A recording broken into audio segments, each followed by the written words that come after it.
Hello aspirants, welcome करते हैं आपके डान के कंप्लीट एनालिसिस में, जहां पर हम डेली बेसिस के ऊपर करंट अफेयर, पाकिस्तान अफेयर और इंटरनेशनल रिलेशंस के रिलेटेड जितने भी इंपॉर्टेंट टॉपिक्स होते हैं उनको हम यहां पर डिस्कस करते हैं, उनका एनालिसिस करते हैं, जो कि हमारे सीएसएस और पीएमएस एग्जाम के लिए बहुत ज़्यादा इंपॉर्टेंट होते हैं। तो मैं एक चीज़ बताना चाहूँगा, जितने भी हमारे ओल्ड स्टूडेंट्स को पता है, लेकिन न्यू एस्पिरेंट्स या स्टूडेंट्स आने वाले को मैं यही बताऊँगा कि हमारा जो एनालिसिस रहेगा कंप्लीट ईयर 2026 रहेगा। ठीक है, ये आपका सीएसएस 2027 के लिए आप अपने करंट अफेयर, पाकिस्तान अफेयर और इंटरनेशनल रिलेशंस के रिलेटेड जितने भी टॉपिक्स हैं आप अपने नोट्स बना सकते हैं, क्योंकि यहाँ पर रीजनल लेवल के ऊपर, ग्लोबल लेवल के ऊपर जो हमें जो है वो कह लें कि चेंजेस देखने को मिल रही हैं, जो न्यू डेवलपमेंट्स हमें यहाँ पर देखने को मिल रही हैं दोस्तों, वो आप अपनी एक नोटबुक बनाते जाएं, ताकि आप अपने टॉपिक्स के अंदर जो वो नए न्यू डेवलपमेंट्स है, छोटी छोटी न्यू डेवलपमेंट्स भी आप ऐड करते जाएं, ताकि आप लास्ट में एक कंपैक्ट और सॉलिड और कॉम्प्रिहेंसिव एनालिसिस कर सके चीज़ों का। ठीक है, कि ये न्यू डेवलपमेंट्स ये हुई है, अब ये नेगेटिव है, ये पॉजिटिव है, इस तरह आप चीज़ों को एनालाइज जो है इजीली कर लेंगे। लेकिन हमारा जो एनालिसिस इधर रहेगा वो कंप्लीटली देखा जाए तो आपके एक एनालिटिकल एबिलिटी को बेसिकली यहाँ पर इन्हेंस करना। देखिए, अब हम कर क्या रहे हैं कि डान न्यूज़पेपर के जितने भी इंपॉर्टेंट आर्टिकल्स हैं, मैं पहले भी बताता हूँ, चाहे हमारा फ्रंट पेज है, चाहे हमारा इंटरनेशनल पेज है, चाहे हमारा बैक पेज है, नेशनल पेज है, बिजनेस पेज है, ओपिनियन एंड एडिटोरियल वाला पेज है, तो हम यहां पर क्या करते हैं कि इंपॉर्टेंट आर्टिकल्स को यहां पर पिक करते हैं, जो इंपॉर्टेंट होते हैं, जो हमारे रेलिवेंट होते हैं टॉपिक के, कि हम उनको जो है कवर करते जाएं। ठीक है, अच्छा, इसमें बहुत सारी चीजें हमें यहां पर जो है वो कम भी नजर आती है, लेकिन हम फर्दर चीजों को ऐड कर देते हैं और एक जो है वो आपको क्लैरिटी देने की कोशिश करते हैं कि आपको पूरा जो है एनालिसिस समझ में आ जाए। ठीक है, लेकिन टॉपिक्स अपने सेग्रीगेट करते जाएं नोटबुक के अंदर। ठीक है, मैं पहले भी बताता हूं, ये न्यू स्टूडेंट्स के लिए, न्यू एस्पिरेंट्स के लिए, ठीक है, क्योंकि हमारा ये analysis 2026 for the whole year पूरा साल रहने वाला है और आप अपने यहाँ पर नोट्स बना सकते हैं।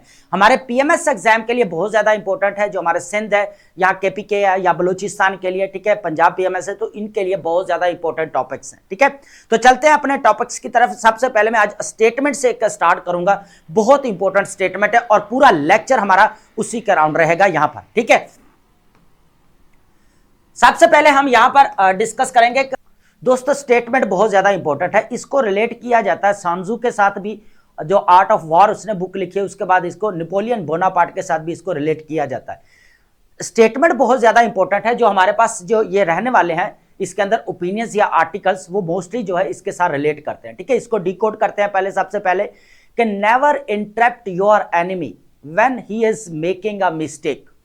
वो कहना ये चाह रहा है कि जब भी आपका कोई कह ले कि दुश्मन कोई गलती कर रहा है तो उसके अंदर इंटरप्ट मत करे, उसको करने दे, उसी के कह ले के बिना पर आपको जो है वो फायदा होने वाला है, आप अपनी नेक्स्ट जो है वो चाल चल सकते हैं। ठीक है, अब ये पूरा यहां पर देखने वाले हैं कि जो यहां पर ग्लोबल पावर्स, एक साइड पे तो ग्लोबल पावर्स की हमें यहां पर कॉन्फ्लिक्ट एंड टेंशन देखने को मिल रहा है अलायंसेस के दरमियान में, दूसरी तरफ ग्लोबल पावर जो है बिल्कुल चुप सादे बैठी है, चुप करके बैठी है, और वो यही चीज है कि दुश्मन को मिस्टेक करने दे रहे हैं और इंटरप्ट नहीं कर रहे। जिस तरह यहां पर जो है यूएसए ने वेनेजुएला के ऊपर यहां पर कंट्रोल किया, ठीक है, लेकिन दूसरे कंट्रीज यहां पर ग्लोबल पावर जस्ट स्टेटमेंट देने के अलावा बिल्कुल चुप है ना, क्योंकि वो देख रहे हैं कि अभी जिस तरह यूएसए यहां पर रीजनल अपनी एक्सपेंशन बढ़ा रहा है, अभी जिस तरह हमें यहां पर रशिया कह ले कि यहां पर हमें यूरोपीय यूनियन और यहां पर यूएसए के दरमियान में हमें कॉन्फ्लिक्ट देखने को मिल रहा है, और जिस तरह यहां पर कह ले कि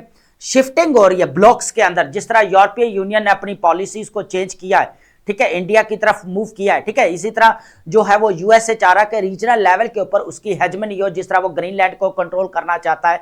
तो इस तरह अगर देखा जाए तो जो यहां पर ग्लोबल पावर्स है वो यहां पर मिस्टेक कर रही हैं, लेकिन जो आपकी मिडिल पावर्स हैं वो यहां पर बैठकर जो है वो देख रही हैं कि ये ऐसी कौन सी ये मिस्टेक करें जिनसे इनको फायदा हो सके। ठीक है, ये इंपॉर्टेंट स्टेटमेंट है। सबसे पहले यहां पर देखने वाले हमारे पास रहेगा ब्रोकन फेडरलिज्म। इस चीज को देखने वाले का ब्रोकन फेडरलिज्म बेसिकली पाकिस्तान के अंदर रिलेटेड है, ठीक है, जो केस है, ठीक है, इसमें अंदर क्या रखा, जो प्रोविंसेस है और फेडरल, इन दोनों के बारे में बात की गई। अब जो है यहां पर बेसिकली जो इशू रहेगा ना, तीन चीजें यहां पर डिस्कस करेंगे इसके अंदर। फर्स्ट आपके पास क्लाइमेट चेंज रहेगा, जो अभी नेचुरल डिजास्टर का सामना है, उसके बाद आपकी मैनेजमेंट जो हमें यहां पर देखने को सही नहीं मिल रही, उसके बाद आप कह लें कि यहां पर जो प्रोविंसेस और फेडरल के दरमियान में हमें ट्रूथ एंड रिकंसिलेशन देखने को नहीं मिल रहा, उसके बाद अगर यहां पर देखा जाए 18 अमेंडमेंट जो प्रोविंशियल ऑटोनॉमी दी गई, ठीक है, उसका क्या रिजल्ट्स हैं, ठीक है। उसके बाद अगर देखा जाए एनएफसी अवार्ड जो देने की बात की जा रही है और आज 15 इयर्स हो गए, वो एक ही हमारे पास एनएफसी अवार्ड अभी चलता आ रहा है। हालांकि अगर कॉन्स्टिट्यूशनली देखा जाए तो उसकी जो हमें मुद्दत जो है 5 इयर्स यहां पर देखने को मिलती है। तो पूरा अगर देखेंगे कि क्लाइमेट चेंज और ये सारी चीजें हम इसके अंदर डिस्कस करने वाले हैं, ब्रोकन फेडरलिज्म। उसके बाद हमारे पास नेक्स्ट जो रहने वाला है बी एट द टेबल और ऑन द मेन्यू, ठीक है। ये इंपॉर्टेंट चीज है यहां पर कि जिस तरह बोला जा रहा है टेबल पर तो हैं लेकिन मेन्यू के अंदर नहीं है, तो फिर क्या हुआ, लेकिन टेबल पर तो बैठे। अब किसके बात की जा रही है, यहां पर बात की जा रही है कनाडा की, जो यहां पर क्या कर रहा है, चाइना के साथ अपने रिलेशंस को बढ़ा रहा है दोस्तों, ठीक है। अभी उसने जो है मार्क कार्नी जो प्राइम मिनिस्टर है कैनेडियन, उन्होंने विजिट किया चाइना के अंदर, ठीक है। दोनों के दरमियान में हमें यहां पर जो है वो कह ले के ट्रेड एग्रीमेंट देखने को मिला, ठीक है। लेकिन दोस्तों यहां पर जो वर्ल्ड इकोनॉमिक फोरम जो यहां पर मीटिंग होती है डिवोर्स के अंदर, वहां पर जो मार्क कार्नी जो यहां पर स्पीच देते हैं और जिस तरह यहां पर मिडिल पावर्स को जो है वो आगे आने की बात करते हैं उनको, ठीक है। उसके बाद अगर देखा जाए जिस तरह वो यूएसए की हेजमनी को चैलेंज करते हैं, तो वो इस चीज को यहां पर देखना है कि अभी जो नेक्स्ट ब्रिक्स की जो यहां पर हमें मीटिंग देखने को मिल रही है और यहां पर जो इंडिया इसके अंदर ज्यादा जो है वो कह ले के आगे हमें परफॉर्म करता हुआ नजर आ रहा है, इसी तरह चाइना यहां पर नजर आ रहा है। तो हो क्या रहा है कि बेसिकली जो जितने भी हैं वो कह रहे हैं कि जो अभी स्टांस ले रहे हैं यूरोपियन कंट्रीज, वो कह रहे हैं हम चाहे मेन्यू के अंदर तो नहीं है लेकिन हमारा यहाँ पर रोल रहेगा। आप मिडिल पावर्स की बात की जा रही है अगर यहाँ पर बात की जाए तो, ठीक है। अब मिडिल पावर्स के ऊपर मैंने ऑलरेडी डिटेल्ड लेक्चर अपना जो है अपलोड किया हुआ। उसके बाद हमारे पास रहेगा थर्ड नंबर पर Pakistan Myanmar agree to strengthen bilateral relations. अब देखें दोस्तों, दोनों म्यांमार और पाकिस्तान के दरमियान में यहां पर दोनों कंट्रीज के दरमियान में बायलैटरल ट्रेड एग्रीमेंट होने जा रहा है। ये काफी इंपॉर्टेंट चीज है यहां पर। अब रिलेशंस दोनों कंट्रीज के दरमियान में बढ़ रहे हैं। अगर देखा जाए ये वही म्यांमार था दोस्तों जो 2015 के अंदर JF-17 और जो है वो F-16 फाइटर जेट का यहां पर ऑर्डर दिया था। दोबारा दोनों के दरमियान में हमें यहां पर रिकैलिब्रेशन देखने को मिलती है और पाकिस्तान में जितने भी रोहिंग्यास जहां पर मुस्लिम कम्युनिटी थी उसके लिए भी जो है पाकिस्तान हमेशा से आवाज उठाता रहा है अपनी, ठीक है। फोर्थ नंबर पर है यहां पर UAE adamant it won't allow attacks on Iran from its soil. यहां पर इस चीज को देखने वाले हैं कि यूएई ने क्लैरिटी यहां पर दे दी है कि जो अब्राहम लिंकन जो यहां पर वॉरशिप है, जो बहरी बेड़ा है आर्मडा, वो पर्शियन गल्फ की तरफ जो सेंड किया गया है, तो यहां पर यूएई ने जो है क्लियर कर दिया कि हम अपने बेसिस को यहां पर यूज होने नहीं देंगे ईरान के अगेंस्ट। इस चीज को देखेंगे, ठीक है। काफी इंपॉर्टेंट रहेगा हमारे पास ये आर्टिकल। उसके बाद हमारे पास सर्कुलर डेट राइजेस अगेन, इस चीज को यहां पर एनालिसिस करने वाले हैं इसका कि सर्कुलर डेट बेसिकली कितना है पाकिस्तान का, प्रीवियस ईयर में ये कितना बड़ा है और इकोनॉमिक क्राइसिस के अंदर इसका क्या रोल है, इसको यहां पर डिस्कस करने वाले। ये काफी इंपॉर्टेंट रहेगा सर्कुलर डेट। उसके बाद दोस्तों हमारे पास आएगा नेक्स्ट जो आएगा पाकिस्तान लोपसाइडेड ट्रेड एग्रीमेंट। यहां पर बात की जा रही है दोस्तों, अभी आपको पता है कि पाकिस्तान के रिलेशंस दुनिया के जितने भी कंट्रीज है काफी अच्छे जा रहे हैं, लेकिन एक चीज यहां पर कमी है दोस्तों।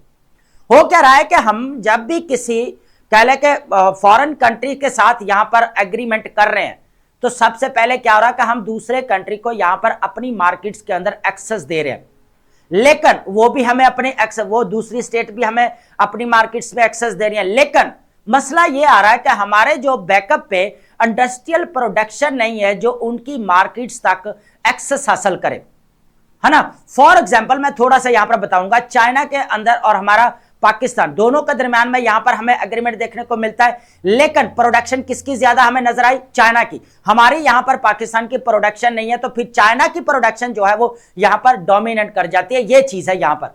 तो किसी के साथ भी एग्रीमेंट करने से पहले हमारा इंडस्ट्रियल बैकअप स्ट्रांग होना इंपॉर्टेंट है, क्योंकि आप ट्रेड एग्रीमेंट जितने मर्जी करते जाएं, आप दूसरों को अपनी मार्केट्स का एक्सेस दे रहे हैं, लेकिन वो भी आपको अपनी मार्केट्स का एक्सेस दे रहे हैं, लेकिन आपके पास सप्लाई चेन इतनी नहीं है ना, गुड्स एंड सर्विसेज की। तो ये इंपॉर्टेंट चीज है, इसको यहां पर लेने वाले हैं कि जो यहां पर ये भी जो है ना, वर्ल्ड बैंक ने भी ये बोला था कि जो कह लें कि जो पाकिस्तान के 10 एग्रीमेंट्स हैं जो बिल्कुल बिल्कुल जो है सुपरफिशियल है, उनको दोबारा रिस्ट्रक्चर करने की जरूरत पड़ेगी दोस्तों। उसके बाद हमारे पास लास्ट में आएगी वोकैब, और वोकैब की लिस्ट हम लाजमी डिस्कस करते हैं। जो हमारे यहाँ पर डान के जितने भी इंपॉर्टेंट वर्ड्स होते हैं उनको हम डेली बेसिस के ऊपर डिस्कस करते हैं, ताकि आपका अपने सिनोनिम्स एंटोनिम्स जो है अपने जो है वो तैयार कर सके। उसके बाद अगर देखा जाए राइटिंग स्किल के अंदर वोकैब की वेरिएशन लेकर आ सकते हैं दोस्तों आप अपने, ठीक है, ये इंपॉर्टेंट चीज है यहां पर। तो सबसे पहले हम यहां पर चलते हैं ब्रोकन फेडरलिज्म की तरफ कि ये क्या चीज है, इस चीज को यहां पर अंडरस्टैंड करने की दोस्तों कोशिश करते हैं, ठीक है। काफी इंपॉर्टेंट रहेगा हमारे पास ये ओपिनियन है, ठीक है। देखिए हो क्या रहा है, इस चीज को यहां पर अंडरस्टैंड करने की कोशिश करेंगे। Pakistan constitutional physical framework shaped by 18 amendment under and NFC award. अब हो क्या रहा है कि जो 18 अमेंडमेंट जो पास की गई, प्रोविंशियल ऑटोनॉमी यहां पर जो बेसिकली की दी गई, ठीक है। हेल्थ, एजुकेशन, वाटर, एनवायरमेंट, ये सारे टॉपिक्स किसको दे दिया गया, बेसिकली यहां पर जो है वो प्रोविंसेस को यहां पर दे दिया गया, ठीक है। कंकरेंट लिस्ट को भी काफी कम कर दिया गया यहां पर। अब क्या होता है, फिर एनएफसी अवार्ड के जरिए जो है फिर क्या किया गया, यहां पर प्रोविंसेस को अपना हिस्सा यहां पर दिया गया, ताकि आप जो है इन पर काम कर सके। अब इस चीज को आगे देखते जाएंगे। हो क्या रहा है कि was not design to address systemic climate crisis. लेकिन अगर देखा जाए जो ये एनएफसी अवार्ड है या जो प्रोविंशियल ऑटोनॉमी दी गई है, इसके अंदर हमें कुछ चीजें यहां पर कमियां नजर आती है। अगर देखा जाए तो क्लाइमेट चेंज, आपको पता है कि पाकिस्तान को नेचुरल डिजास्टर्स का यहां पर सामना है, हर साल जो है हमें यहां पर फ्लड का जो है सामना करना पड़ता है। उसके बाद heat waves day by day बढ़ती जा रही है पाकिस्तान के अंदर, गर्मी की शिद्दत बढ़ती जा रही है, ग्लेशियर्स यहां पर मेल्ट हो रहे हैं, डिफॉरेस्टेशन जो है यहां पर पाकिस्तान के अंदर बढ़ती जा रही है, ठीक है। इसको भी यहां पर देखना पड़ेगा। This structure prioritizing provincial autonomy advantageously amplifies climate vulnerability। अब हो क्या रहा है कि पाकिस्तान के अंदर हर साल हमें जो नेचुरल डिजास्टर्स देखने को मिलते हैं और जो यहाँ पर प्रोविंशियल ऑटोनॉमी हमें देखने को मिलती है और उसके बाद एनएफसी अवार्ड देखने को मिलता है, तो अब इनके दरमियान में हमें जो यहाँ पर जो एक चीज नजर आनी चाहिए, जो कह ले कि यहाँ पर रिहेबिलिटेशन या रिकंस्ट्रक्शन या प्रिपेयर्डनेस या मिटिगेशन अडॉप्टेशन वाली कोई चीज नजर आनी चाहिए, वो यहाँ पर देखने को नहीं मिलती। सबसे पहले अगर देखा जाए डिस्पर्स्ड अथॉरिटी, अब हुआ क्या क्या, अब देखेंगे कि absence of strong federal coordination for cross border climate challenges like river management and heat wave mitigation. अब देखा जाए, देखें क्रॉस बाउंड्री जो आप बात कर रहे हैं का रिवर मैनेजमेंट, सबसे पहले अगर देखा जाए तो हाइड्रोपॉलिटिक्स हमें यहां पर देखने को मिलती है, काबुल रिवर की तरह से भी देखने को मिलती है पाकिस्तान की तरफ। उसके बाद हमें यहां पर इंडस वाटर ट्रीटी जो यूनिलैटरल एक्शन लेते हुए यहां पर सस्पेंड की गई, उसके ऊपर भी देखने को मिलती है। रिवर मैनेजमेंट जो पाकिस्तान के अंदर है वो काफी जो है यहां पर स्लो है। अब सारी ऑटोनॉमी किसको दे दी गई, बेसिकली वाटर जो है ना टॉपिक, वो किसको दे दिया गया, यहां पर जो है वो प्रोविंसेस को दे गया। अब प्रोविंसेस इसको सॉल्व करेंगे सारा मैटर, है ना। लेकिन प्रोविंसेस के अंदर ऑलरेडी देखा जाए इरसा जो साइन किया गया 1992 के अंदर जो पूरा इंडस रिवर को लेकर, तो उनको लेकर भी आपस में इनकी टेंशन जो है एस्केलेट हो जाती है दोस्तों। तो ये चीज है यहां पर। उसके बाद हमारे पास यहां पर फ्रेगमेंटेड अकाउंटेबिलिटी प्रोविंसेस। अब प्रोविंसेस के पास भी जो है ना वो कुछ चीजों की यहां पर कमी नजर आती है। लैक ऑफ टेक्निकल कैपेसिटी इनके पास कम होती है, लॉन्ग टर्म इनके पास प्लानिंग नजर नहीं आती है, सस्टेन इंसेंटिव्स जो होने चाहिए इफेक्टिव क्लाइमेट एक्शंस के लिए वो भी यहां पर हमें दोस्तों नजर नहीं आते, ठीक है।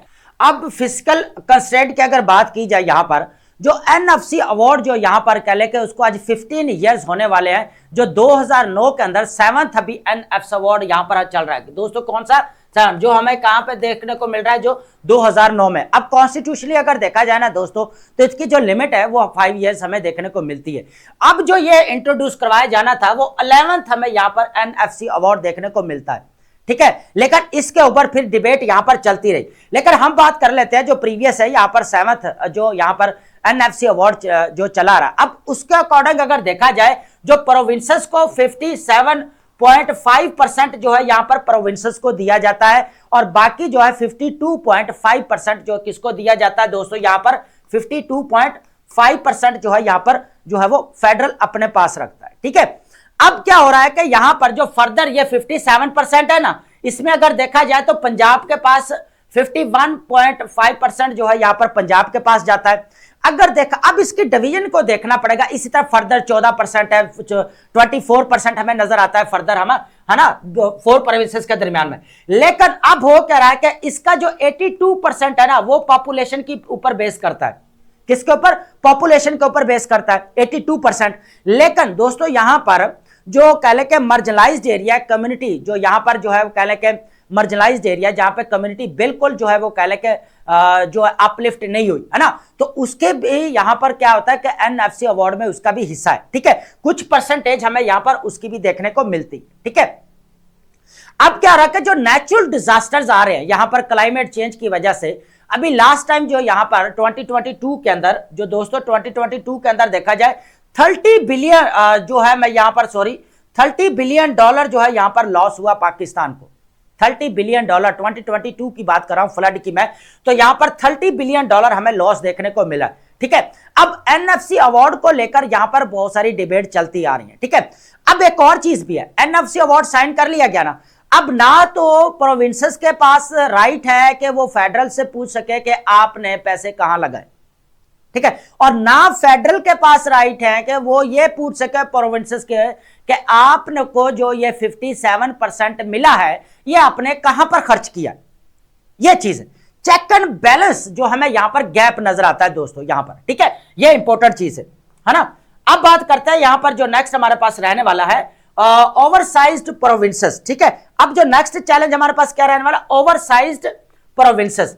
अब क्या हो रहा है कि अगर पॉपुलेशन अगर देखी जाए तो पंजाब में सबसे ज्यादा हमें देखने को मिलती है ना, ऑलमोस्ट अगर फिगर मुझे याद नहीं है तो 127 मिलियन हमें जो है यहां पर पंजाब के अंदर लोग देखने को मिलता है, if I am not wrong.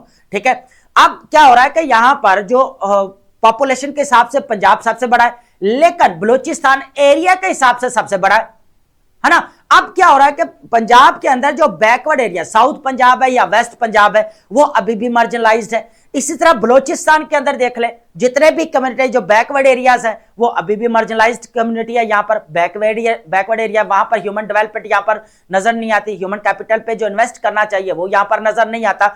तो यहाँ पर यह चीज भी एक हर्डल हमें यहाँ पर देखने को दोस्तों मिलती है। ठीक है, अब बात करते हैं हमारे पास जो नेक्स्ट इंपॉर्टेंट रहेगा, शेयर्स कॉम्पिटेंसीज। अगर बात की जाए treat climate, water, disaster risk reduction and inter provincial infrastructures as shared competencies with clear federal leadership. ठीक है, अब यह बात यहां पर की जा रही है कि जो चेक एंड बैलेंस होना चाहिए फेडरल और यहां पर प्रोविंसेस के दरमियान में ट्रुथ एंड रिकंसिलिएशन होनी चाहिए, है ना। हम बात करते हैं ना न्यू प्रोविंसेस बनाना चाहिए, न्यू प्रोविंसेस, भाई 4 प्रोविंसेस पहले एक पेज पे ऊपर आ नहीं रहे, जब इतने मल्टीपल बना लेंगे तो फिर कैसे सिस्टम चलेगा यहां पर, है ना, क्योंकि पाकिस्तान के अंदर मल्टी पार्टी सिस्टम है। अब मल्टी पार्टी सिस्टम आएगा, जो प्रोविंसेस बनेंगे, अब जो उधर एलीट बैठी हुई है जो वो अपनी पॉलिटिकल पार्टी बना के अपने प्रोविंसेस को रन करेगा। इसी तरह सारे प्रोविंसेस में एक एक पॉलिटिकल पार्टी जो है क्या करेगी, प्रोविंस को रन करेगी। अब उनको एक पेज के ऊपर आने के लिए बोला जाएगा तो क्या वो आएंगे यहां पर?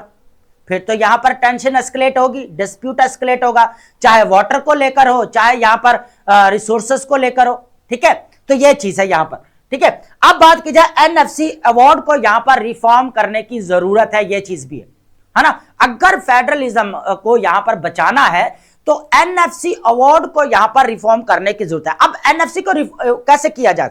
सबसे पहले तो यह देखना होगा कि जो क्लाइमेट चेंज का जो बेसिकली नेचुरल डिजास्टर सालाना जो यहां पर हमें देखने को मिलते हैं, है ना, अब उनके लिए जो है स्पेसिफिक जो है अमाउंट होनी चाहिए, या तो उनके इंफ्रास्ट्रक्चर डैम्स के लिए होने चाहिए या उनको रिवर मैनेजमेंट के लिए होने चाहिए। ठीक है, ये फंड्स उनके लिए होने चाहिए। ठीक है, ये चीज भी इंपॉर्टेंट है। उसके बाद अगर जो प्रोविंसेस के दरमियान में टेक्निकल कैपेसिटी यहां पर देखने को नहीं मिलती, लॉन्ग टर्म प्लानिंग अगर देखने को नहीं मिलती, तो फेडरल और प्रोविंसेस को यहां पर मिल बैठकर जो है ना डिसीजन मेकिंग करनी चाहिए, ताकि इन मामलात को यहां पर जो है वो क्या किया जा सके, निपटा जा सके इनके साथ। ठीक है, उसके बाद हमारे पास एडमिनिस्ट्रेटिव रिस्ट्रक्चरिंग की बात करेंगे तो यहां पर create smaller and more manageable provinces are empowered और regions to improve local government.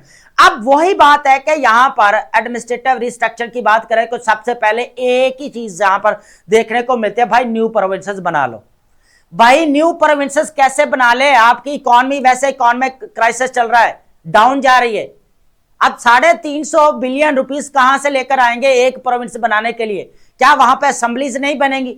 क्या हाई कोर्ट्स नहीं बनेंगी, ब्यूरोक्रेटिक ऑफिस नहीं बनेंगे वहां पर, है ना।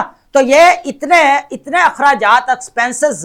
अब अभी पहले पाकिस्तान यहां पर जो है वो कभी बूम बस साइकिल में ट्रैप हुआ पड़ा है, कभी यहां पर सर्कुलर डेट में जो है ट्रैप हुआ पड़ा है, कभी पब्लिक डेट में यहां पर ट्रैप हुआ पड़ा है, कभी यहां पर हमें देखने को मिलता है जी है वशीसे साइकिल जो IMF का हमें देखने को मिल रहा है। तो इसमें आप बोल रहे हैं न्यू प्रोविंसेस बना ले। अब ये भी एक स्कूल ऑफ थॉट है, लेकिन एक और स्कूल ऑफ थॉट हमें देखने को मिलता है जो समझ में भी आता है कि पाकिस्तान इकोनॉमिक क्राइसिस का शिकार है पाकिस्तान, ठीक है। इसको क्या करना चाहिए, लोकल गवर्नमेंट को इंपावर करने की बात करनी है ना। लोकल गवर्नमेंट को क्या करना चाहिए, इंपावर करना चाहिए, ताकि वो लोकल कम्युनिटीज है जो मार्जिनलाइज्ड एरियाज है उनको क्या किया जा सके, बेसिकली यहां पर अपलिफ्ट किया जा सके। ये इंपॉर्टेंट चीज है यहां पर। तो आई होप आपने अंडरस्टैंड किया होगा। नेक्स्ट चलते हैं, हमारे पास रहेगी ओपिनियन। अब चलते हैं हमारे पास नेक्स्ट जो रहेगी, ये इंपॉर्टेंट चीज है यहां पर, इसको अंडरस्टैंड करने की हम कोशिश करते हैं, ठीक है। सबसे पहले अगर देखा जाए, बी एट द टेबल और ऑन द मेन्यू, इस चीज को अंडरस्टैंड करने की कोशिश करेंगे।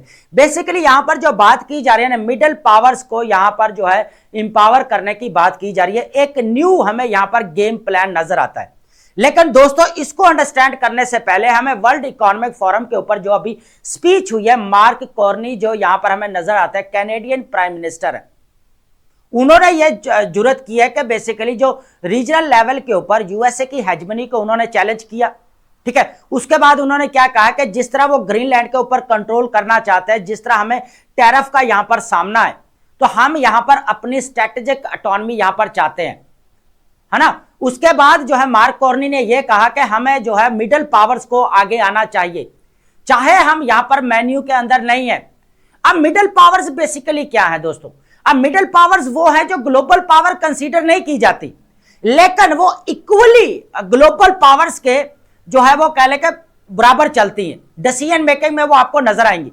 फॉर एग्जांपल आप यहां पर सऊदी अरेबिया ले लें आप, ठीक है। उसके बाद यहां पर टर्की ले लें आप, इंडोनेशिया ले लें आप, ठीक है, अर्जेंटीना, ब्राजील। अब ये जितने भी कंट्रीज हमें नजर आते हैं यहां पर देखने को। अब कनाडा जो है ट्रेडिशनल मिडिल पावर्स है ना। इसने देखे किसी के साथ कोई इसका जो कॉन्फ्लिक्ट नहीं चल रहा, इसने ग्लोबल पावर्स ने अपनी जो डिप्लोमेसी को बैलेंस किया रहा हुआ है, ठीक है, बैलेंस किया हुआ बिल्कुल। इसी तरह ऑस्ट्रेलिया हमें नजर आता है, ऑस्ट्रेलिया को आज तक आपने देखा किसी के साथ वॉर लड़ते हुए, वो भी एक क्या मिडिल पावर्स है, वो ग्लोबल पावर्स नहीं है लेकिन मिडिल पावर्स है। क्या कर रहा है, अपनी डिप्लोमेसी को बैलेंस किया हुआ उसने, बैलेंसिंग एक्ट बोला जाता है जिसे, है ना। अब क्या हो रहा है यहां पर, इस चीज को अंडरस्टैंड करते हैं।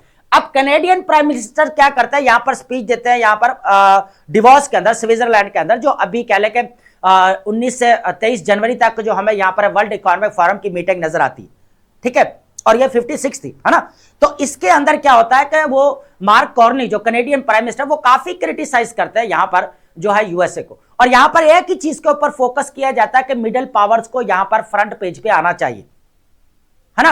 अब हो क्या रहा है कि ब्रिक्स का जो मामला है, अब यहां पर वो इनडायरेक्टली अगर देखा जाए तो ब्रिक्स के अंदर वो नहीं है कनाडा, लेकिन वो कह रहा है कि चाहे हम इसके अंदर नहीं है लेकिन मिडिल पावर्स को अपना रोल प्ले करना चाहिए, डायरेक्टली या इनडायरेक्टली हम यहां पर इस चीज को अंडरस्टैंड कर सकते हैं।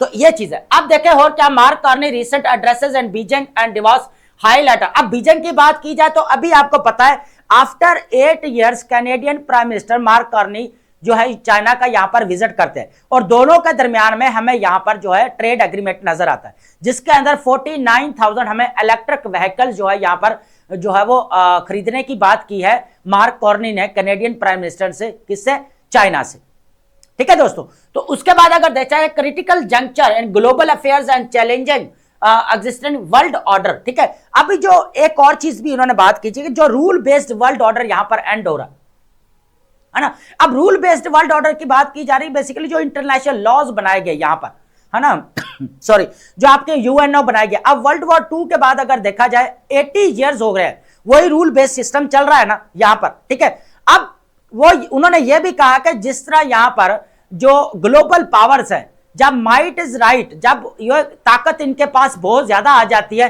तो फिर ये क्या करते हैं, ताकत का जो है वो बेदरेग यूज करते हैं। ये नहीं पता चलता कि ये ताकत जो है वो हमें किस दहाने पर लेकर जा सकती है। अब ये चीज भी इंपॉर्टेंट है यहां पर। अब रूल बेस्ड उन्होंने बोला कि यहां पर रूल बेस्ड वर्ल्ड ऑर्डर आपका एंड हो रहा है। क्यों एंड हो रहा है, जब माइट इज राइट, है ना, इंटरनेशनल लॉ को यहां पर वो कह रहे हैं कि वायलेट किया जा रहा है, ये चीज है। अब बात कर रैप्चर वर्ल्ड ऑर्डर, अगर बात की जाए Aristotle 80 years USA lead global order is raptured not transitions necessitating new equations for global stability and human betterment, ठीक है। उसके बाद कलेक्टिव मिडिल पावर्स एक्शन, है ना, इन्होंने क्या कहा है कि मिडिल पावर्स जितने, मैंने पहले भी कहा मिडिल पावर्स को क्या करना चाहिए, फ्रंट पेज पर आना चाहिए। जिस तरह यूएसए यहां पर 66 यहां पर ऑर्गेनाइजेशन से उन्होंने लेफ्ट किया, उनमें से यूएनओ की 31 हमें यहां पर नजर आती हैं, तो यहां पर जो है वो कह ले कि मिडिल पावर्स के पास एक वैक्यूम क्रिएट हो चुका है कि वो इसको फुल कर सके, ठीक है, फुलफिल कर सके। तो collectively by negotiate big powers just link and protect multilateral institutions from fragmentation. यहां पर वो कह रहे हैं कि मल्टीलैटरल जो इंस्टीट्यूशंस है, जैसे आपका यूएनओ है, आपके डब्ल्यूटीओ है, जितने भी आपके इंटरनेशनल फोरम्स है हमें देखने को मिलते हैं, उनको टूटने से बचाया जा सके। और फ्रेगमेंटेशन का मतलब क्या था, तोड़फोड़, है ना, उसकी तोड़फोड़ से उसको बचाया जा सके, ये इंपॉर्टेंट चीज है। प्रोटेक्शन ओवर इंडिविजुअलिज्म, ठीक है, individuals deal with hegemonies are ill advised, collective investments in resilience and shared standards are cheaper and more effective, ये चीज इंपॉर्टेंट है यहां पर। अब यहां पर हमें ना एक न्यू इरा ऑफ प्रोटेक्शनिज्म भी देखने को मिलता है, revival of colonialism, revival of imperialism दोस्तों यहां पर देखने को मिलता है। अब ये केस स्टडी कौन सा है, यहां पर यूएसए कराएगा, तो लेकिन क्या कर रहा है मार्क कॉर्नी इस चीज को यहां पर क्रिटिसाइज करते हैं, ठीक है, मल्टीलैटरल सिस्टम को स्ट्रेंथन करने की बात करते हैं, मिडिल पावर्स को फ्रंट पेज पर आने की बात करते हैं, ठीक है, और मल्टीलैटरल सिस्टम जितना भी आपका कह ले कि यहां पर इंस्टीट्यूशंस है उनको जो है स्ट्रेंथन करने की यहां पर बात की जा रही है दोस्तों, ठीक है। उसके बाद हमारे पास रहेगा at the table dot the menu. Corny basically क्या करे, stock warning emphasize that without active participant middle power risk being dictated to by the dominant global players। तो अब ये चीज है कि जो कह ले कि यहां पर हमें जो इश्यू देखने को मिल रहा है कि जिस तरह ग्लोबल पावर्स अपनी डिप्लोमेसी को बैलेंस अप्रोच के साथ लेकर चल रही है, हालांकि वो ग्लोबल पावर्स तो नहीं है, लेकिन उनको क्या करना चाहिए, एक पेज के ऊपर आना चाहिए, ज्वाइंट होना चाहिए, यहां पर कलेक्टिव अप्रोच होनी चाहिए, एक हॉलिस्टिक अप्रोच होनी चाहिए जितने भी मिडिल पावर्स हैं उनकी, ठीक है। और जिस तरह ये जो है ग्लोबल पावर्स की हमें यहां पर हेजेमनी देखने को मिल रही है, इसको यहां पर कर्टेल किया जा सके, ठीक है, क्योंकि हर स्टेट जो है वो चाहती है कि उसकी स्ट्रेटेजिक इकोनॉमी हो, ये ठीक है, अकॉर्डिंग टू मार्क कॉर्नी, ठीक है, कैनेडियन प्राइम मिनिस्टर, ठीक है। अब ये है हमारे पास, अब जो हमें यहां पर पाकिस्तान और म्यांमार के दरमियान में बायलैटरल रिलेशन देखने को मिला, लेकिन इसका जो है हम ओवरव्यू लेंगे यहां पर, ठीक है, उसके बाद मैं जो है चीजें क्लियर करने की कोशिश करूंगा। सबसे पहले अगर देखा जाए हमें यहां पर देखना पड़ेगा कि Pakistan Myanmar agree to strengthen bilateral relations, ये इंपॉर्टेंट चीज है। Diplomatic reset Pakistan Myanmar renew ties, दोनों कंट्रीज के दरमियान में हमें रिकैलिब्रेशन दोस्तों यहां पर देखने को मिल रही है, ठीक है। अब देखें, after years of limited engagement Pakistan Myanmar have agree to renew and strengthen bilateral relations, signalling pragmatic shift in their diplomatic tie despite past strains over the Rohingyas crisis। in 2005 के अंदर 2015 के अंदर अगर देखा जाए तो म्यांमार ने बेसिकली यहां पर JF-17 जो फाइटर जेट है, यहां पर हमें थंडर फाइटर जेट और F-16 एयरक्राफ्ट जो है यहां पर ऑर्डर किए थे 2015 के अंदर। अब दोनों कंट्री से अगर देखा जाए तो रोहिंग्यास के अंदर जो क्राइसिस हमें देखने को मिला, डिस्प्लेसमेंट यहां पर लोगों की देखने को मिला, जिस तरह यहां पर हमें रेफ्यूजीज क्राइसिस देखने को मिला, तो पाकिस्तान ने हर प्लेटफॉर्म के ऊपर जो है मुस्लिम कम्युनिटी को लेकर यहां पर अपनी वॉइस को रेज किया, ठीक है। रीन्यू एंगेजमेंट की बात किया, डिप्टी प्राइम मिनिस्टर इसाक डार और फॉरेन मिनिस्टर थॉन सेवे दोनों के दरमियान में प्रोडक्टिव एंड कॉम्प्रिहेंसिव टॉक्स हुई हैं दोनों कंट्रीज के दरमियान में। उसके बाद एक्सपेंडेड कॉपरेशन, दोनों कंट्रीज के दरमियान में जो है कॉपरेशन एक्सपेंड करने की बात की गई है। Trade, economic engagement, science, humanitarian efforts and consular matters, ये सारी चीजें। उसके बाद पीपल टू पीपल लिंकेज की बात की गई है। Emphasis on deepening academic linkage, youth engagement, religious tourism and cultural exchange to foster stronger ties, ठीक है, पीपल टू पीपल। हमें इंस्टीट्यूशनल डायलॉग की बात की जाए, signed of memorandum of understanding दोनों कंट्रीज के दरमियान में यहां पर साइन कर लिया गया है दोस्तों, ये इंपॉर्टेंट चीज है यहां पर, ठीक है। अब बात करते हैं, हमारे पास यहां पर रहने वाला है जो स्टेबिलिटी एंड सिक्योरिटी।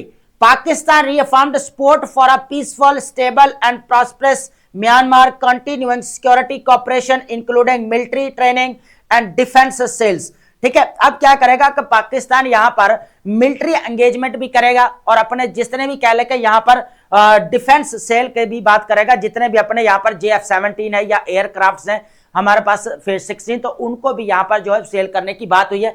तो अगर देखा जाए तो इंस्टीट्यूशन डायलॉग्स भी देखने को मिल रहे हैं, कॉपरेशन बढ़ता हुआ नजर आ रहा है हमें, trade, economy and engagement science है। उसके बाद हमारे पास पीसफुल, स्टेबल एंड प्रॉस्पेरस, उसके बाद पीपल टू पीपल लिंकेज की बात की जाए तो यूथ एंगेजमेंट की हमें बात नजर आती है यहां पर।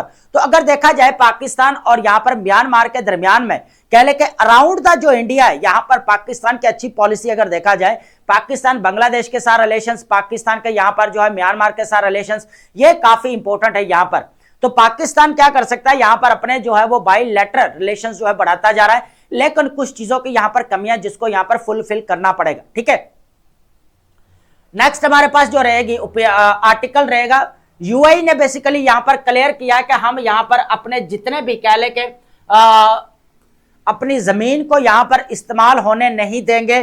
ठीक है, किसके अगेंस्ट बेसिकली बात की जा रही है यहां पर जो है वो ईरान के अगेंस्ट। ठीक है, escalating tension in Middle east. अब हो क्या रहा है कि जियोपॉलिटिकल लैंडस्केप में अगर देखा जाए मिडिल ईस्ट की यहां पर हमें जो है वो कह का इंपॉर्टेंस देखने को मिलती है यहां पर, और देखा जाए जियोपॉलिटिकल टेंशन भी बढ़ती हुई हमें यहां पर देखने को मिल रही है। अब हो क्या रहा है कि जो यूएसए की तरफ से जो ट्रंप ने स्टेटमेंट किया, आर्मडा जो यहां पर अगर देखा जाए वॉरशिप है, ठीक है, अब्राहम लिंकन, वो यहां पर जो है पर्शियन गल्फ की तरफ जो है वो भेज दिया गया है, और जिसके लिए जो यूएई ने कहा है कि हम जो है अपनी जमीन को जो है वो ईरान के अगेंस्ट इस्तेमाल नहीं होने देंगे और ना करने देंगे। ये चीज उन्होंने यहां पर क्लियर की है यहां पर। ठीक है, heightened tensions without key players responding to ongoing Iran standoff and its potential ramifications for regional stability। उन्होंने यह भी कहा है कि इसके जो खतरात है वो रीजनल स्टेबिलिटी को यहां पर जो है वो तबाह कर सकते हैं, उसको डिस्ट्रॉय कर सकता है। UAE neutrality stance, UAE reaffirmed its commitments to not allow its territory for hostile actions against Iran, advocating for dialogue and de-escalation. यहां पर दो चीजें बात की है, यूएई बात करता है कि डायलॉग हो, यहां पर रीजनल पीस हो, सिक्योरिटी हो यहां पर, उसके बाद डी एस्केलेशन होनी चाहिए यहां पर। यूएसए मिलिट्री प्रेजेंस क्या बात करता है, यूएसएस जो Abraham Lincoln carrier strike group arrived in Middle East significantly boost American fire power in the region, USA pressures on Iraq. एक चीज हमें यहां पर देखने को मिली, इंपॉर्टेंट है, अभी आपको पता है कि 2025 के अंदर जो नवंबर दिसंबर के अंदर क्या होता है, यहां पर इराक के अंदर इलेक्शंस होते हैं। अब क्या होता है कि यहां पर प्रो ईरानियन ग्रुप्स भी हमें देखने को मिलते हैं, लेकिन यूएसए यहां पर इराक को यह प्रेशराइज करता हुआ नजर आ रहा है हमें कि वो कह रहा है कि यहां पर जो है वो कह ले के जितने भी प्रो ईरानियन ग्रुप्स है उनको यहां से निकाला जाए, क्योंकि ऑलरेडी अगर देखा जाए यूएसए और ईरान के दरमियान में हमें कॉन्फ्लिक्ट ऑलरेडी देखने को मिल ही रहा है, इनके दरमियान में टेंशन तो देखने को मिल रही है। अब क्या हो रहा है कि यहां पर जो प्रेसिडेंट आगे बनने जा रहे हैं, जिनके पास गवर्नमेंट बनने जा रही है, वो बिल्कुल जो है यहां पर जो है यूएसए के अगेंस्ट है और वो जो है प्रो ईरानियन है। तो उन्होंने कहा है कि यहां पर जो है वो कह ले के ये जो है नूरी उनका नाम है बेसिकली, वो बनना चाह रहे हैं, तो वो बोल रहे हैं कि नूरी अल मालिकी उनका नाम है बेसिकली, तो वो बनने जा रहे थे, वो प्रो ईरानियन है, शिया कम्युनिटी से उनका ताल्लुक है, तो वो बोल रहे हैं कि यहां पर वो नहीं बनने चाहिए। ये चीज है, ये प्रेशराइज किया जा रहा है। उसके बाद पूरा रीजन के अंदर उनका इन्फ्लुएंस बढ़ता जा रहा है कि बेसिकली ट्रंप ये कह रहा है कि हम ये देखना चाह रहे हैं कि जितने भी कह ले के निगरानी करना चाह रहे हैं, इनडायरेक्टली डायरेक्टली या इनडायरेक्टली देखना चाह रहे हैं कि जितने भी ईरान यहां पर एक्टिविटीज कर रहा है, हो सकता है कि यहां पर कोई न्यूक्लियर प्रोग्राम्स को यहां पर इनहेंस ना कर रहा हो, ठीक है, न्यूक्लियर फैसिलिटीज को ना बढ़ा रहा हो, तो हम यहां पर निगरानी के लिए बेसिकली ये यहां पर बैठे हुए। हिजबुल्लाह रीजनल वार्निंग की बात करें, हिजबुल्लाह चीफ नईम कासिम ने यह कहा है कि any war against would ignite the region. अगर रीजन के अंदर किसी तरह की आग यहां पर भड़कती है तो ईरान जो है इसका जबरदस्त यहां पर जवाब देगा। तो ये काफी इंपॉर्टेंट है यहां पर लेकर, जिस तरह हमें यहां पर इंपॉर्टेंट क्या चीज है, एक तो USA pressurise on Iraq, military presence और यूएई न्यूट्रलिटी स्टांस, ये तीनों चीजें यहां पर इंपॉर्टेंट है, नोट करिएगा लाजमी ये, ठीक है, ताकि आप अपने करंट अफेयर के अंदर जो है स्टेटमेंट ऐड कर सके। ठीक है, उसके बाद आप बात करेंगे यहां पर circular debt. Pakistan you know very well के अभी इकोनॉमिक क्राइसिस है पाकिस्तान का। इकोनॉमिक क्राइसिस तो खैर नहीं कहेंगे, लेकिन यह है कि इकोनॉमिक स्टेबलाइजेशन हमें देखने को मिल रही है, लेकिन उसके साथ साथ हमें बूम बस्ट साइकिल देखने को मिल रहा है, पब्लिक डेट देखने को मिल रहा है, सर्कुलर डेट देखने को मिल रहा है, उसके बाद आईएमएफ का जो विशेष साइकिल है हमें देखने को मिल रहा है यहां पर, ठीक है। Persistent challenges in circular debt management, यहां पर दो चीजें आपको याद रखने की जरूरत है, बाकी आपको जो एनालिसिस वो प्रोवाइड तो कर दिया जाएगा, लेकिन हमारे लिए इतना जरूरी है एज ए रेफरेंस कोट करने के लिए। एक तो सर्कुलर डेट जो 2026 के अंदर पे करना है कितना होना चाहिए, कितना है सॉरी, और जो पहले कितना था, ठीक है, ये दो चीजें आपको पता होना चाहिए। बाकी वो मंथली कह रहा है कि जनवरी में या मार्च में या जुलाई में अगस्त में इतना बढ़ गया, इतना कम हो गया, वो डिबेट नहीं रहेगी। अगर टोटली जो हमने अभी पे करना है सर्कुलर डेट वो आपको पता होना चाहिए, और जो प्रीवियस था वो आपको पता होना चाहिए। ये दो जो है आपको जो है फैक्ट एंड फिगर पता होना चाहिए, ठीक है। तो मैं दोनों बता देता हूं ताकि आपको जो है वो ये जुलाई और अगस्त ये पूरा फिर आपको कंफ्यूजन होगी, यहां पर आपकी चीजें मिक्स हो जाएंगी। Debt escalation, circular debt reached अगर बोला जाए तो 1.689 ट्रिलियन डॉलर जो है यहां पर, सॉरी ट्रिलियन रुपीस जो है यहां पर 25 के अंदर हमें यहां पर बढ़ता हुआ नजर आया, ठीक है। यहां पर क्या बढ़ रहा है हमें 25 दिसंबर 2025 में कितना है 1.6 ट्रिलियन रुपीस हमें देखने को मिल रहा है। उसके बाद क्या हुआ कि ये जिसको इंक्रीज हुआ है 4.65% जो है इसका इंक्रीज हुआ है यहां पर 6 मंथ में। उसके बाद प्रायर ईयर क्लोजर एट, अभी जो यहां पर हमारे पास रहा है ना, अभी जो अभी है क्लोजर हुई जिस पे यहां पर क्लोजिंग हुई है तो 1.614 ट्रिलियन है। अगर देखा जाए तो आप लिख सकते हैं कि 1.61 ट्रिलियन रुपीस जो है अभी सर्कुलर डेट है पाकिस्तान, ठीक है। की कंट्रीब्यूशन की अगर बात की जाए, system in efficiencies added 101 billions while non payments from K electors. अब ये सारा वो एनालिसिस ये आपका कि उतना उनको पे किया, उतना स्टॉक पेमेंट्स 224 बिलियन रुपीस हमें देखने को मिले। इस तरह 42 billion decrease in unreleased subsidies में चले गए, ठीक है। फ्यूचर आउटलेक है हमारे पास तो वही जो है 1.2 ट्रिलियन जो है हमें यहाँ पर सेटलमेंट देखने को मिलती है। तो ओवरऑल अगर देखा जाए तो ये पोर्शन हमारे लिए इंपॉर्टेंट रहेगा कि सर्कुलर डेट हमारा कितना है यहाँ पर 1.614 ट्रिलियन डॉलर रुपीस हमारे पास सॉरी जो है यहाँ पर रहेगा, ठीक है।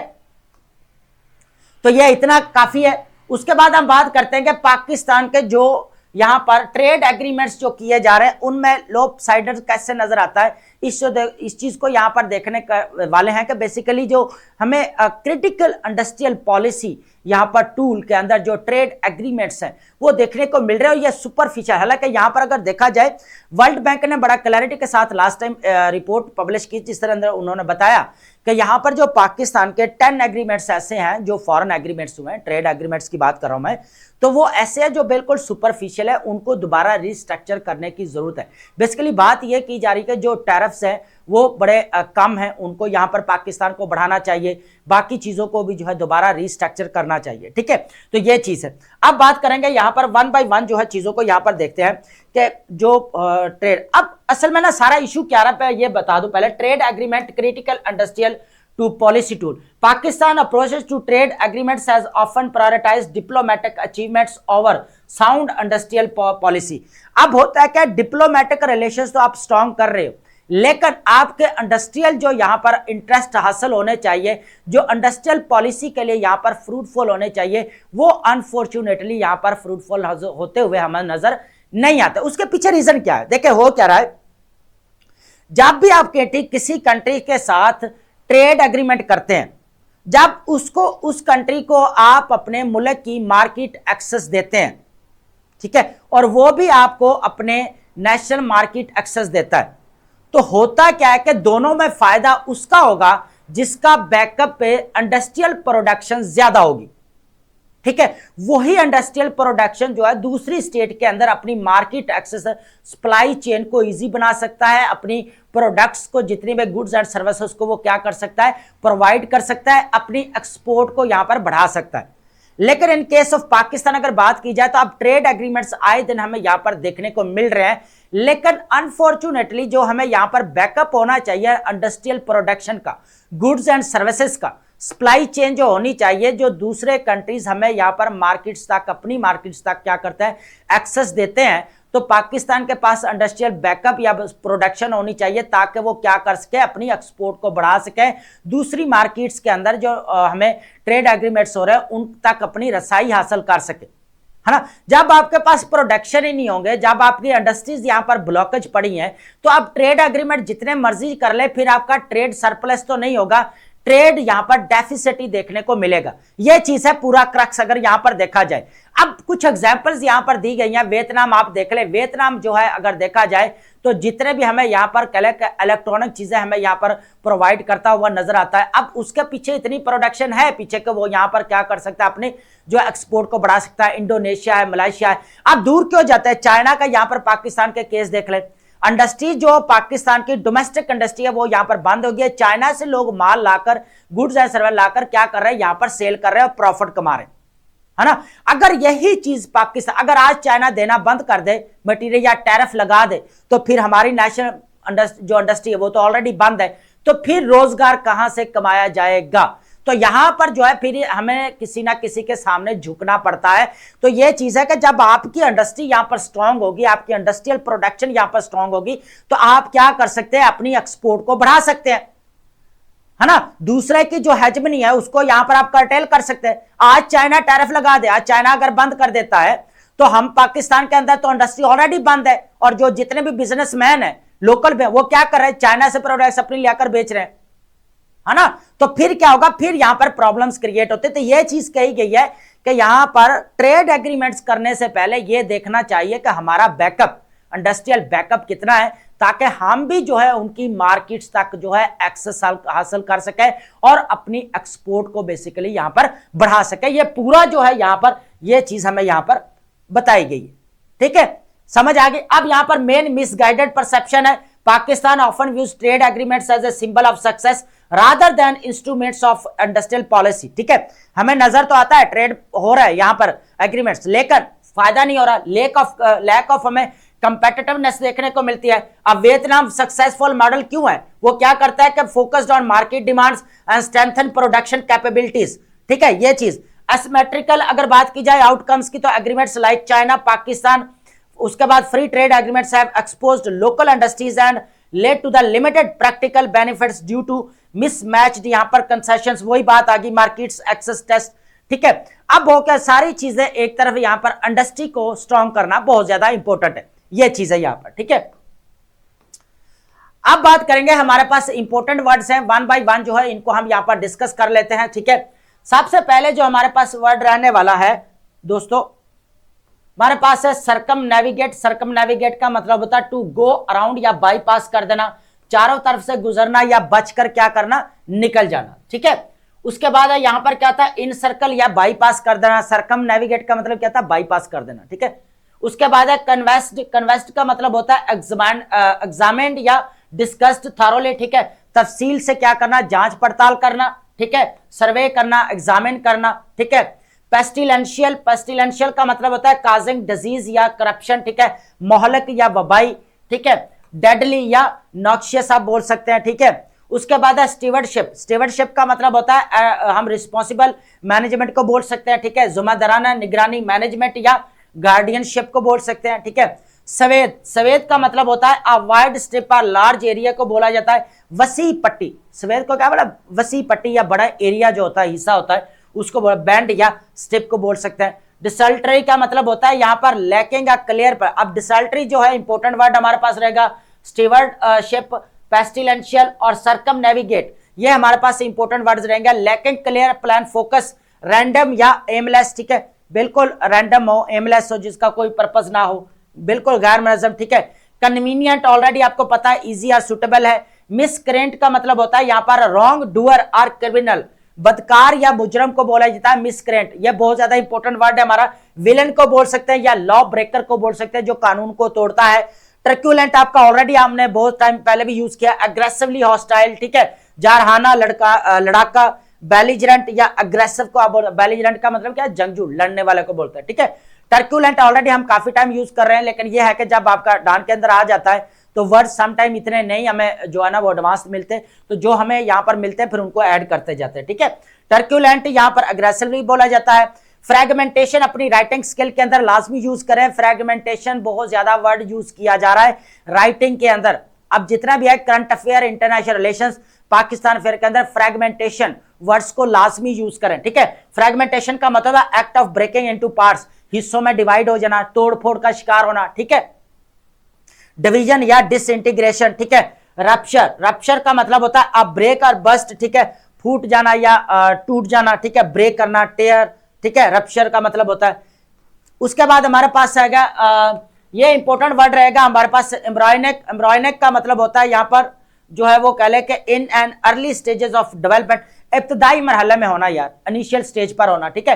एम्ब्रॉयनिक का मतलब क्या था, इनिशियल स्टेज पर होना, ठीक है। In difference already you know very well के लैक ऑफ इंटरेस्ट, जिसके अंदर कोई दिलचस्पी ना हो उसको बोला जाता है इंटीमिडेशन। इंटीमिडेशन आपका इंपॉर्टेंट वर्ड रहेगा। Use of fear to control, ठीक है, धमकाना, किसी को फोर्सफुली धमकाना, डराना, ठीक है। तो आई होप आपने ये हमारे वर्ड्स अंडरस्टैंड किए होंगे and thank you so much.